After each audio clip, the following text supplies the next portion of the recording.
Easy go.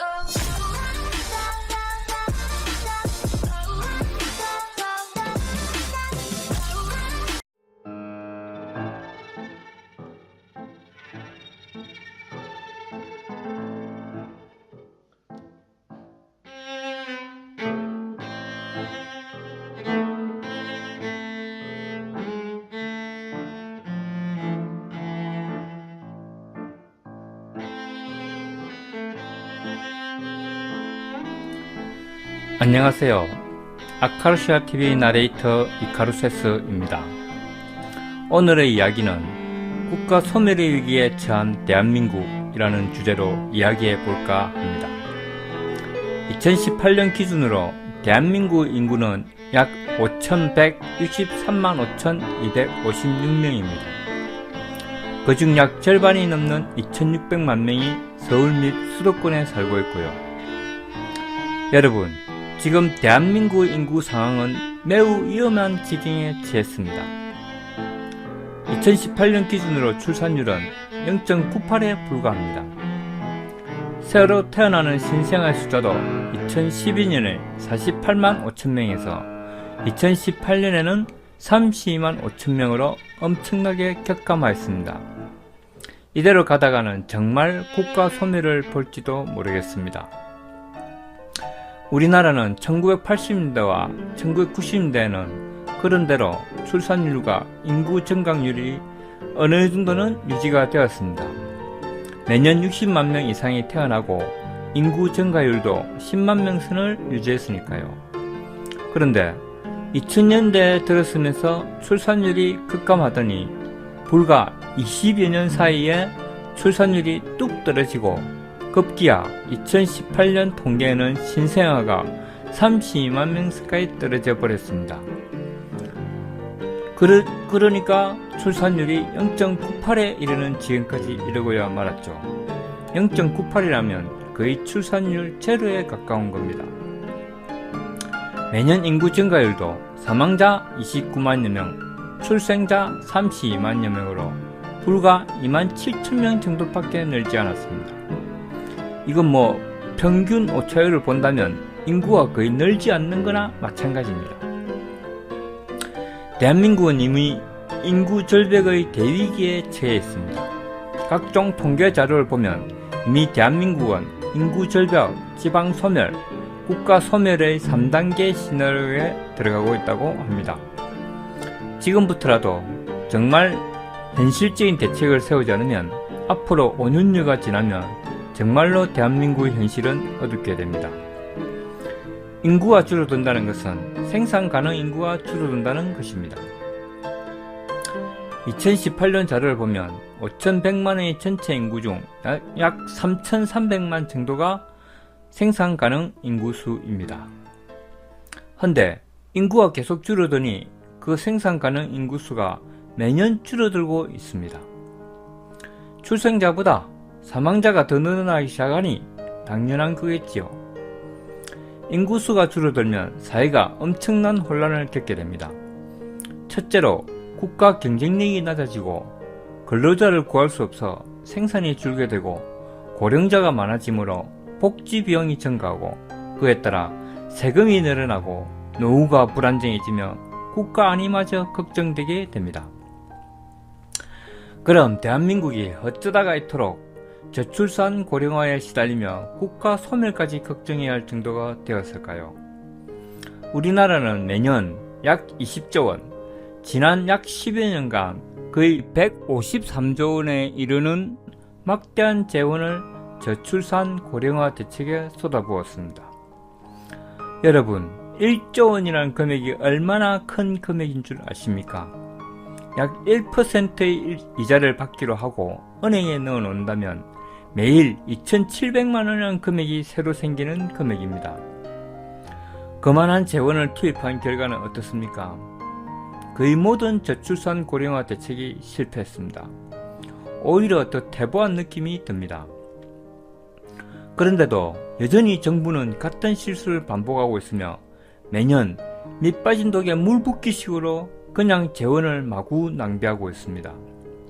국민들은 또 어떨까요? 이 정도로 저출산의 고령화의 국가 소멸 위기인데도 불구하고 아무런 대책도 없고 아무런 준비도 없고 국민들 또한 아무런 위기의식을 느끼지 못하고 있습니다. 그저 국가 비난하고 정권 비난하고 남녀 혐오 비난하고 서로 제살 깎아먹기 하며 귀중한 시간을 낭비하고 있습니다. 그러는 동안에 지방은 소멸위기에 처하고 있고 서울과 수도권은 너무나 과중한 인구 밀도로 각종 문제에 부닥치고 있고 그 문제를 해결 못해 이제는 공멸의 단계로 진입하고 있는 겁니다. 전체적인 인구로 봤을 때는 현재 대한민국 인구가 그렇게 작은 것은 아닙니다. 국토의 면적으로 봤을 때는 오히려 적은 편이죠. 제가 생각할 때 대한민국의 저출산 고령화 문제의 근본 문제는 바로 수도권 쏠림 현상 때문이라고 생각합니다. 한 국가의 인구 절반 이상이 수도권에 몰리는 이 현상은 전 세계적으로 유례가 없는 현상입니다. 너무 많은 인구가 몰리니 당연히 부동산은 올라갈 것이고 그걸 구입하기 위해 더욱더 일자리를 찾으려 할 것이고 각종 경쟁과 범죄는 더욱더 기승을 부리게 되고 삶은 더욱더 팍팍해질 것입니다. 저출산 문제, 고령화 문제 등등은 이 수도권 쏠림 현상을 해결하지 못하면 절대로 해결할 수 없다고 생각합니다. 지금 대한민국은 서울과 그 외 지방으로 나뉘어 있습니다. 지금 대한민국은 지방이 서서히 말라 죽어가고 있습니다. 2018년 출생률 제로인 지방이 무려 17군데나 된다고 합니다. 평균 사망률을 본다면 향후 10년 내에 사라질 지방이 무려 30곳이 넘는답니다. 여러분, 지방이 없으면 서울도 없습니다. 인구의 절반이 수도권에 산다고요? 그럼 나머지 인구의 절반도 지방에 살고 있는 겁니다. 향후 이 수도권 쏠림 현상을 해결하지 못한다면 어떤 정권, 어떤 정책, 어떤 대책을 내놔도 소용이 없을 겁니다. 지방은 인구가 없어 소멸을 걱정해야 하고 서울 및 수도권은 인구가 너무 많아서 각종 문제를 해결해야 하고 이런 난제에 빠진 것이 바로 대한민국의 현실입니다. 제가 생각하는 저출산 고령화 대책의 첫 번째 단추는 바로 지방의 개발이라고 봅니다. 개발이라고 한다고 해서 무슨 건물을 짓거나 재개발을 한다거나 하는 게 아닙니다. 각 지방의 특색을 살려서 사람이 살만한 곳, 사람이 취업해서 살 수 있는 곳, 사람끼리 모여 살 수 있는 곳, 그런 곳을 만들어야 한다고 생각합니다. 재원이 어디 있냐고요? 있습니다. 일단 서울과 수도권의 더 이상의 투자는 중단되어야 합니다. 지금부터라도 수도권의 개발은 더 이상 안 됩니다. 모든 재원을 지방을 살리고 지방을 개발하고 지방에 우선시 되어야 한다고 생각합니다. 지금부터라도 온 국력을 지방 살리기에 투입해도 늦다고 생각합니다. 균형 잡힌 개발이 필요하다고요? 아닙니다. 이때까지는 서울과 수도권에 너무나 많은 투자가 들어갔습니다. 지방에 도로 하나 뚫을 때 서울은 어땠나요? 각종 건물이 들어서고 지하철이 뚫리고 난개발이어 불릴 정도로 마구마구 개발해 왔습니다. 각종 부동산 문제, 각종 취업 문제, 각종 경제 문제, 각종 범죄 문제, 거의 대부분이 서울과 수도권에서 터졌습니다. 대한민국의 극심한 부익부, 빈익빈도 전부 서울과 수도권에서 발생했습니다. 지방은 그저 등달아 춤을 추었을 뿐입니다. 향후 5년이 정말 중요합니다. 이대로 저출산 고령화 문제를 아무런 대책 없이 그냥 방치만 하고 있다가는 정말 미래가 없어집니다. 저출산 고령화 문제가 왜 아무리 자금을 투입하고 대책을 세우고 해결하려고 해도 나아지지 않는지를 진짜 의논해야 할 때가 왔습니다. 이 문제는 대통령만 나선다고 정부만 나선다고 해결될 문제가 아닙니다. 각계각층이 나서고 국민이 나서고 기업이 나서고 정치인도 나서고 언론도 나서고 전 국민이 나서야만이 해결될 문제입니다. 그런데도 지금 각종 온라인 커뮤니티를 보면 온갖 원색적인 비난들이 난무하고 있습니다. 니편 내편을 나눠서 서로 상대방을 헐뜯고 비난하고 상대방을 못 잡아먹어서 난리입니다. 익명성에 기대서 온갖 욕은 덤이고요. 2019년 현재 대한민국호는 어디로 가고 있습니까? 온갖 풍랑과 파도에 흔들리고 있는 배에 올라탄 여러분들은 지금 어떻게 살고 있는 겁니까?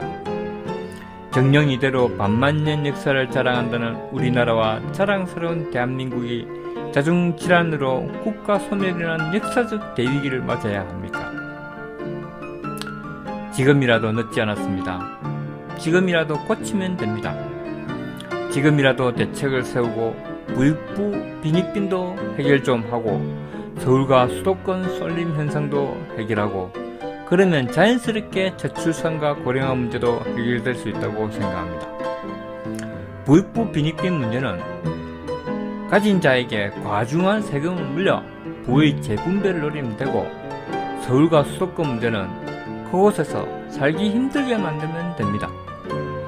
문제는 정치인들과 언론이 제대로 협조해주지 않는 데 있군요.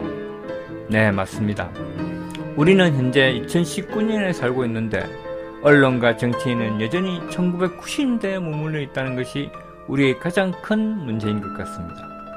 어쩌면 저출산과 고령화 문제는 이따위 낡은 정치체제와 썩어빠진 언론, 기득권의 아집으로 나온 문제인 것 같기도 합니다.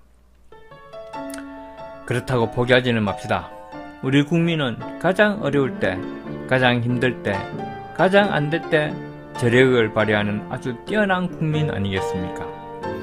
이상 아카루시아TV 이카루세스였습니다. 오늘의 주제는 인구 절벽에 봉착한 대한민국의 현실에 관하여였습니다. 이제는 우리 모두 위기의식을 가지고 이 문제를 토론해야 할 때라고 생각합니다. 짧은 시간에 얘기하느라 다소 자료가 부족하고 모자란 이야기들라도 재미있게 보실 수 있기를 바랍니다. 다음에는 더욱더 현실적이고 공감한 이야기를 들고 올 수 있기를 바랍니다. 끝까지 시청해 주셔서 감사합니다. 고맙습니다.